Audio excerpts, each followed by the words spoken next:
Hello guys, welcome back. 2024 May 5-ാം തീയതി നടത്തിയ NEET entrance പരീക്ഷയുമായിട്ട് ബന്ധപ്പെട്ടിട്ടുള്ള ഞെട്ടിപ്പിക്കുന്ന ചില വിവരങ്ങളാണ് പുറത്തു വന്നിട്ടുള്ളത്. ചോദ്യപേപ്പർ ലീക്കായോ? ശരിക്കും സോഷ്യൽ മീഡിയയിൽ ഒരു PDF എനിക്ക് ലഭിച്ചു. അതായത് അത് എത്രത്തോളം വാസ്തവമുള്ളതാണെന്നറിയില്ല, പക്ഷേ ടെലിഗ്രാം ചാനൽ വഴി ചോദ്യപേപ്പർ ലീക്കായതിൻ്റെ തെളിവ് സഹിതം ഒരു യുവാവ് സ്ക്രീൻ റെക്കോർഡോട് കൂടിയിട്ട് കാണിച്ചതാണ്.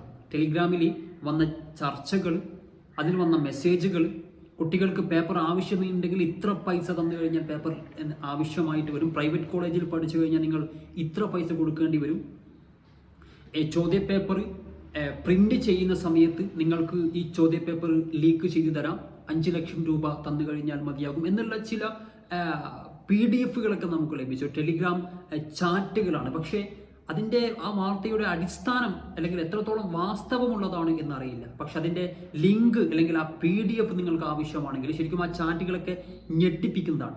അത് നിങ്ങൾക്ക് ആവശ്യമാണെങ്കിൽ ഈ വീഡിയോക്ക് താഴെയുള്ള ഡിസ്ക്രിപ്ഷൻ ബോക്സിൽ ഒരു ലിങ്ക് കൊടുക്കാം. അതുവഴി നിങ്ങൾക്കത് വ്യക്തമായിട്ട് കണ്ടറിയാൻ സാധിക്കും. നമുക്കറിയാം, ഇന്ത്യയിലെ ഏറ്റവും വലിയൊരു പരീക്ഷയാണ് നീറ്റ് പരീക്ഷ.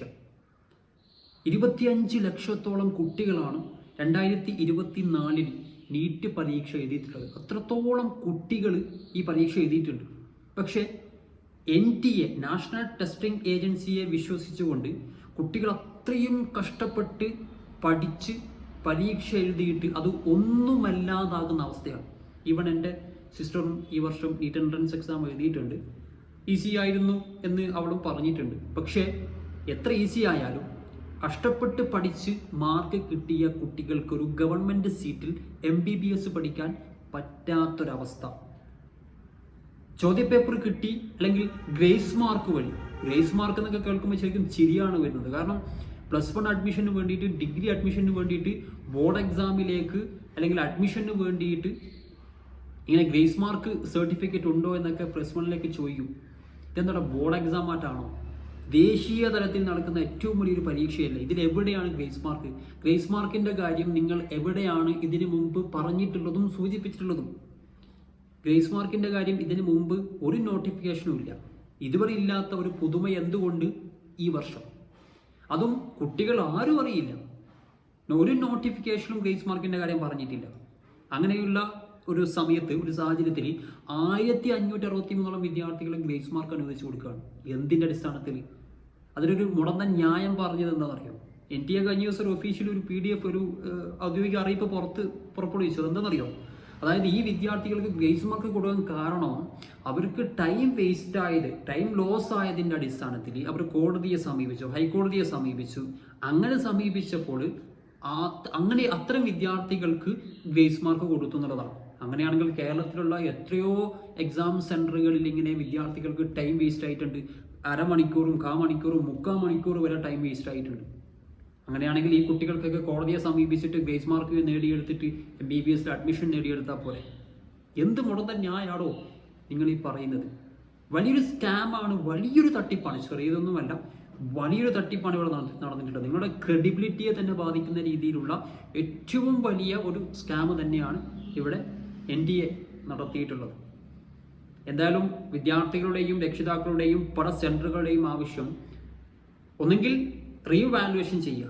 ഗ്രേസ് മാർക്ക് കൊടുത്തിട്ടുണ്ടെങ്കിൽ അത് ഒഴിവാക്കിയിട്ട് അതൊന്നും കൂടെ പുനഃപരിശോധിച്ചിട്ട് ഗ്രേസ് മാർക്ക് ഇല്ലാത്ത രീതിയിലുള്ള മാർക്ക് വിദ്യാർത്ഥികൾക്ക് അനുവദിച്ചു കൊടുക്കുക. അങ്ങനെയാണെങ്കിൽ നമുക്കറിയാം, ഇപ്പോൾ 690 കിട്ടിയ കുട്ടികളും 689 കിട്ടിയ ഒരു കുട്ടിയുടെയും ആ ഒരു റാങ്കിലുള്ള ഡിഫറൻറ്റ് എന്ന് പറഞ്ഞു കഴിഞ്ഞാൽ 1000, 2000, 3000 ഡിഫറൻറ്റാണ്. അപ്പോൾ ആ കുട്ടിക്ക് ഇഷ്ടപ്പെട്ട ഒരു കോളേജിൽ പഠിക്കാൻ പറ്റാത്തൊരവസ്ഥ.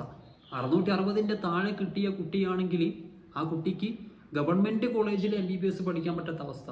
അത്തരം വിദ്യാർത്ഥികളുടെയൊക്കെ ഒരു അവസ്ഥ മനസ്സിലാക്കും, ഒരു സാഹചര്യം മനസ്സിലാക്കുമ്പോൾ ശരിക്കും സങ്കടം തോന്നുകയാണ്. കാരണം അത്രയും കഷ്ടപ്പെട്ട്, നമുക്കറിയാം നീറ്റ് എൻട്രൻസ് എക്സാമിന് പ്രിപ്പയർ ആകുന്ന അല്ലെങ്കിൽ ഈ നീറ്റ് എൻട്രൻസ് എക്സാമിന് തയ്യാറെടുക്കുന്ന പഠിക്കുന്ന കുട്ടികളുടെ അവസ്ഥ എന്ന് പറഞ്ഞു കഴിഞ്ഞാൽ എല്ലാ കാര്യങ്ങളും സാക്രിഫൈസ് ചെയ്യും. അതായത് പല ഫങ്ഷൻസും, പല കാര്യങ്ങളും, പെരുന്നാളായിക്കോട്ടെ അല്ലെങ്കിൽ എന്ത് സെലിബ്രേഷൻ ആയിക്കോട്ടെ, എല്ലാം സാക്രിഫൈസ് ചെയ്ത് ഒഴിവാക്കിയിട്ട് 14-15 മണിക്കൂർ കഷ്ടപ്പെട്ട് പഠിച്ചിട്ട് അവർ പരീക്ഷ എഴുതിയിട്ട് അതൊന്നുമല്ലാതാകുന്ന അവസ്ഥ. പഠിക്കാതെ വെറുതെ ഗ്രേസ് മാർക്ക് വഴി മാർക്ക് വാങ്ങിയിട്ട് ഗവൺമെൻറ് സീറ്റിൽ MBBS നേടുന്നൊരവസ്ഥ. ശരിക്കും ഭയം തോന്നുകയാണ്. 2025 നീറ്റ് എൻട്രൻസ് എക്സാമിൻ്റെ അവസ്ഥ എന്തായിരിക്കും? എന്തായാലും പല കുട്ടികളും സുപ്രീം കോടതിയിൽ ഹർജി സമർപ്പിച്ചിട്ടുണ്ട്. എന്തായാലും മുട്ടൻ പണി തന്നെ NTA കിട്ടാൻ പോവുകയാണ്.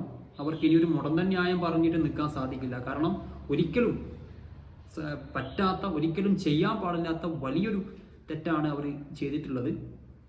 അതുമാത്രമല്ല റീനീറ്റ് നടത്തണം എന്നൊക്കെ പറയുന്നുണ്ട്. പക്ഷെ നീറ്റ് എത്രത്തോളം പോസിബിൾ ആണ് എന്നുള്ളത് നമുക്ക് വ്യക്തമല്ല. എന്തായാലും നിങ്ങളുടെ അഭിപ്രായം കമൻറ്റായി ടെക്സ്റ്റ് ചെയ്യുക. PDF ആവശ്യമുള്ളവർ എന്ത് ചെയ്യുക, അല്ലെങ്കിൽ ഒന്ന് ക്ലിക്ക് ചെയ്യുക, ഷെയർ ചെയ്ത് കൊടുക്കുക. മറ്റൊരു വീഡിയോ വേണ്ടി കാണാം. Bye friends.